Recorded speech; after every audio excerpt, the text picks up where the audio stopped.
The purpose of this qualitative study is to explore the attitudes of non-Indigenous teachers towards reconciliation and the impact that those attitudes have on non-Indigenous and Indigenous students within elementary schools in Southern Ontario. The Truth and Reconciliation Commission state that research is vital to reconciliation. It provides insights and practical examples of why and how educating Canadians about the diverse concepts, principles, and practices of reconciliation contributes to healing and transformative social change. In locating myself, I am a non-Indigenous woman from Southern Ontario. I grew up in the separate school board with predominantly female non-Indigenous teachers. My education on Indigenous peoples was essentially non-existent. Reconciliation can mean a variety of different things depending on the person. The TRC states that reconciliation is about establishing and maintaining a mutually respectful relationship between Aboriginal and non-Aboriginal peoples in this country. The questions that will guide my research are: what are the general attitudes non-Indigenous teachers have towards reconciliation within schools?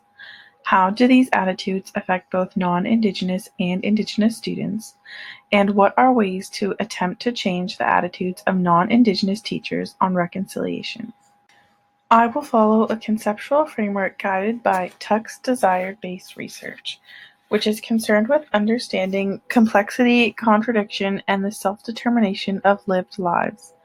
My methodology will follow ethical relationality. The participants in my study will be 8 non-Indigenous and 8 Indigenous teachers in the public and separate school boards in Southern Ontario. My method will be one-on-one interviews with the participants. In order to analyze the data, I will transfer the interviews to my computer where they will be scribed. Some of the assumptions are that non-Indigenous teachers have little to no knowledge on what reconciliation truly means and how to go about implementing reconciliation into their classrooms, as well as that non-Indigenous teachers follow what Susan Dion speaks to as the perfect stranger. Some of the limitations include not being applicable to all non-Indigenous teachers in the rest of Ontario and Canada, as well as primarily focusing on non-Indigenous and Indigenous teachers in the public and separate elementary school boards restricts participants, leaving out the private school boards. The study explores non-Indigenous teachers' attitudes towards reconciliation and how these attitudes affect Indigenous students within schools through interviews with non-Indigenous teachers and Indigenous teachers in public and separate school boards in Southern Ontario. It explores their attitudes and perspectives to inform the potential impacts that these attitudes have on Indigenous students.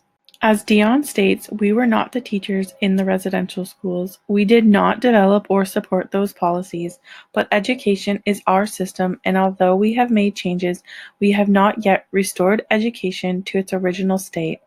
We are implicated and we have work to do.